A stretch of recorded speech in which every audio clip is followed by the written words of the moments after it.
हार जीत का रहस्य। एक बार चार आदमी एक साथ पैदल परदेश की यात्रा करने निकले। उनमें से एक ब्राह्मण था, दूसरा ठाकुर, तीसरा बनिया और चौथा नाई। चारों गाते बातें बनाते घर से बहुत दूर निकल गए। रास्ते में दोपहर के समय उन्हें भूख लगी और तब ध्यान आया कि घर से तो खाने का सामान लेकर चले ही नहीं हैं। मूर्ख लोग भूल के बाद ही कुछ कुछ चेतते हैं। चारों यात्री भूख से बेचैन होकर एक चने के खेत के पास पहुंचे। चना तैयार था। उसे देखते ही उनके पेटों में हलचल होने लगी। खेत का मालिक किसान उस समय वहां नहीं था, इसलिए चारों निर्भय होकर खेत में घुस गए और बंदरों की तरह हरे चने छील छील कर खाने लगे। थोड़ी देर बाद किसान अपना खेत देखने आया। उसको देखकर भी वे निर्भय होकर चने खाते ही रहे। उन्होंने सोचा कि अकेला आदमी चार आदमियों का क्या बिगाड़ लेगा। किसान चार नर पशुओं को खेत में चरते देखकर भी पहले कुछ नहीं बोला। उसे भी चार आदमियों से लड़ने झगड़ने में डर लगता था, लेकिन वह अपनी खड़ो खेती को चौपट होते भी तो नहीं देख सकता था। उसने चारों से बड़ी नम्रता के साथ पूछा, सज्जनों, आप लोग कौन हैं? पंडित बड़े अभिमान से बोला, हम पूज्य पंडित चेतराम पांडे हैं। ठाकुर छाती फुलाकर बोला, हम नामी बाबू जंगी सिंह हैं। बनिया बंठन कर बोला, हम लाला करोड़ीमल सेठ हैं। नाई बोला, और हम नाई ठाकुर च्यूंटीराम हैं। चनाचोरों का परिचय पाकर चतुर किसान आगे बढ़ा और पंडित के चरण छूकर बोला, महाराज, आज हमारे पुरखों के पुण्य से आप जैसे देवता हमारी धरती पर पधारे हैं। हमारा तो सर्वस्व आप जैसे साधु संतों के लिए है।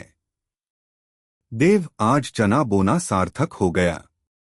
खेत में कष्ट होता होगा, इसलिए मेरे भगवान कुछ पौधे लेकर पास के पेड़ के नीचे बैठ जाइए और सुख से खाइए। मैं अभी घर से मट्ठा ला दूंगा और आपके पैर भी दबा दूंगा। उठिए उठिए। ब्रह्मा के पुत्र ब्राह्मण अपनी स्तुति सुनकर गदगद हो गया और 10-20 पौधे उखाड़कर एक पेड़ के नीचे जा बैठा। एक शत्रु को मैदान से हटाकर किसान ठाकुर के पास गया और उसके पैरों पर अपना सिर रखकर बोला, राजादेव, धनधरती धाम सब कुछ आपका ही तो है। विष्णु जी के अवतार, बड़े भाग्य से आज आप हमारे जैसे दीन की खोजखबर लेने आए हैं। नाथ, इस खेत में आपका बैठना अच्छा नहीं लगता। आप उस पेड़ के नीचे बैठकर राजा महाराजा की भांति इस तुच्छ प्रजा के धन का भोग करें। ठाकुर की मूछें अपने आप ऐंठ उठीं। वह किसान की राजभक्ति से परम प्रसन्न होकर उठा और कुछ चने के पौधे लेकर पेड़ के नीचे बैठ गया। ठाकुर को ठाकुर जी की मूर्ति की तरह स्थापित करके किसान बनिए के पैरों से लिपटकर बोला, लक्ष्मी नारायण जी, खूब खाइए, जी भरकर खाइए। हे धर्मावतार, जो कुछ है सब आपका ही तो है। आप बड़े आदमी हैं, इसलिए पेड़ के पास गद्दी लगाकर बैठिए। मैं अभी अपने हाथों से चने छीलकर आपको खिलाऊंगा। उठिए उठिए श्रीमान जी, आपका खेत में बैठना शोभा नहीं देता। बनिया भी अपनी प्रशंसा सुनकर कुप्पा हो गया और पेड़ के नीचे बैठकर दूसरे के धन पर हाथ साफ करने लगा। अब खेत में नाई बचा। वह इस आशा से अपने दोनों पैर फैलाकर बैठा था कि किसान उसकी भी पद पूजा करेगा।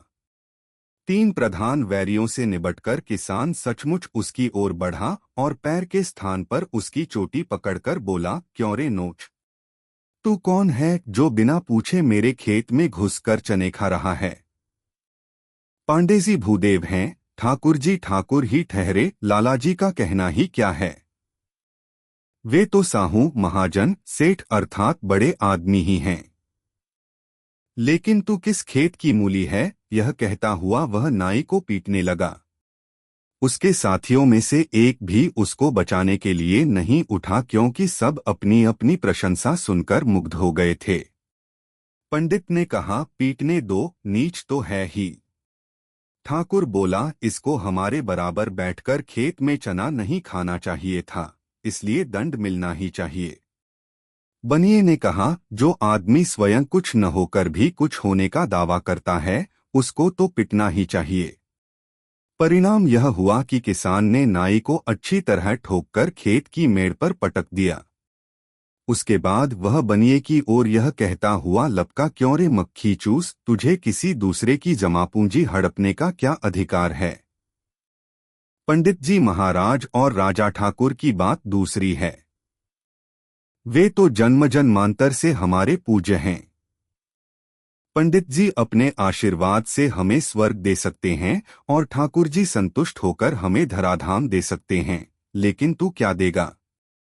तू तो हमारे पैसों के बदले हमें सड़ागला माल ही देगा, हमारी मेहनत की कमाई छीनकर हमें कंगाल बना देगा। हम तेरे जैसे ठग को नहीं छोड़ेंगे। ऐसा कहता हुआ वह बनिए के ऊपर टूट पड़ा। उसके दोनों साथी सहायता के लिए नहीं उठे। वे आपस में कहने लगे, भाई, किसान ठीक तो कहता है, वैश्यों की पूजा कहीं नहीं होती। इसको पीटकर किसान हमारा सत्कार करेगा। बनिए को धमाधम घूंसों से अधमरा बनाकर किसान ने वहीं छोड़ दिया। इसके बाद वह एकाएक ठाकुर की गर्दन पर चढ़ बैठा और उसे पटककर पीटता हुआ बोला, क्यों रे? नाम के ठाकुर, जंगली जंगी से, क्या यह तेरे बाप की जायदाद है या कोई जंगल है? एक गरीब आदमी की खड़ी खेती को लूटना कहाँ की ठकुराई है? विप्रदेव तो हमारा सब कुछ ले सकते हैं, क्योंकि हमारे पास जो कुछ है वह उन्हीं के चरणों का प्रताप है। लेकिन तेरे जैसे ठाकुर के पुतले मेरा एक दाना भी नहीं छू सकते। ठाकुर का ठोका जाना ब्राह्मण को बहुत प्रिय लगा, क्योंकि उसने समझा कि अब किसान का पूरा सत्कार अकेले उसी को मिलेगा। वह किसान से बोला, ठीक कहते हो भाई, ठाकुर तुमसे समय पर कर ही ले सकता है। शास्त्र के अनुसार केवल हम ब्राह्मणों को ही तुम्हारा या किसी का भी अन्न खाने पचाने का अधिकार है। इसने अधर्म किया है, इसको तुम दंड दे सकते हो। मार खाकर ठाकुर लड़खड़ाता हुआ अपने गांव की ओर भागा। उसके पीछे पीछे बनिया और नाई भी लंगड़ाते हुए भागे। अब रह गया चेतराम, जो 3 साथियों का पतन देखकर भी तब तक सचेत नहीं हुआ था। वह इस आशा में था कि अब छुट्टी पाकर किसान घर से लोटा भर मट्ठा लाएगा, चने छीलकर खिलाएगा, पैर दबाएगा और दान दक्षिणा देकर आदर से विदा करेगा। लेकिन हुआ कुछ और ही। 3 शत्रुओं को पछाड़कर किसान पांडे के सिर पर पहाड़ की तरह टूट पड़ा। पांडे का प्राण उसकी चोटी के नीचे पहुंचकर शरीर से निकल भागने की तैयारी करने लगा। चेतराम हाहाकार करके बोला, है क्या करता है? अरे भले आदमी, ब्राह्मण पर हाथ न चला, देख देख, मैं कुलीन ब्राह्मण हूँ, तुम्हारे पुरखे हमारे पुरखों के पैरों की पूजा करके पुण्य कमाते थे। सनातन धर्म न छोड़ो, पुरानी प्रथा न तोड़ो। छोड़ो छोड़ो, हमारी शिखा न मरोड़ो, नहीं तो तुम्हें करोड़ों वर्ष नरक में यमदूतों के कोड़ों की मार खानी पड़ेगी। किसान ने बादल की तरह गरजकर चेतराम के शरीर पर लात घूंसे बरसाते हुए कहा, चुप रह पाखंडी, इस समय तू ब्राह्मण नहीं, चनाचोर है। चोर की कोई जाति नहीं होती। कहा भी है कि चोर चोर मौसरे भाई। तू तो उस नाई का भाई है जिसे मैं अभी पीट चुका हूं और जिसके पिटने का तू समर्थन कर चुका है। उसी न्याय से मैं तुझे दंड दूंगा। ब्राह्मण बहुत गिड़गिड़ाया, लेकिन किसान ने उसको जी भर पीट लेने के बाद ही छोड़ा। अंत में वह भी भाग कर वहीं पहुंचा जहां उसके तीनों साथी बैठे बैठे हल्दी तेल मल रहे थे। चारों फिर मिले और आपस में तू मैं करने लगे। उन्हें लड़ते झगड़ते देखकर एक बुद्धिमान आदमी ने सबको शांत करके उनका हाल पूछा। सब एक दूसरे को दोष देते हुए अपना अपना हाल सुनाने लगे। तब बुद्धिमान ने कहा, इस दुर्गति के लिए तुम चारों दोषी हो। तुम्हारा पहला दोष तो यह है कि तुम लोगों ने बिना पूछे दूसरे के धन पर हाथ लगाया। यह अनुचित था।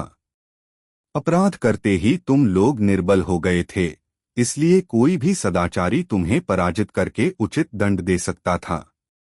तुम तो अपने बुरे काम से स्वयं पतित हो गए थे। दूसरी भूल तुम लोगों से यह हुई कि तुम लोग संकट में संगठित नहीं रह सके। चतुर किसान ने तुम्हारे संगठन को तोड़ दिया। जब तुम्हारा बल बिखर गया तो उसने आसानी से तुम्हें परास्त कर दिया। तुम चारों मिलकर रहते तो कोई तुम्हारी ओर आंख भी न उठाता। लेकिन मिलते कैसे? हर एक अपना अपना स्वार्थ देख रहा था। ऐसी दशा में एकता कैसे होती? तुम लोग चार होकर भी अपनी मूर्खता और अनाचार के कारण एक चतुर सदाचारी से हार गए। पता नहीं दुष्ट मूर्तों ने उस बुद्धिमान की बातों को माना या नहीं, परंतु उसका कहना सत्य था।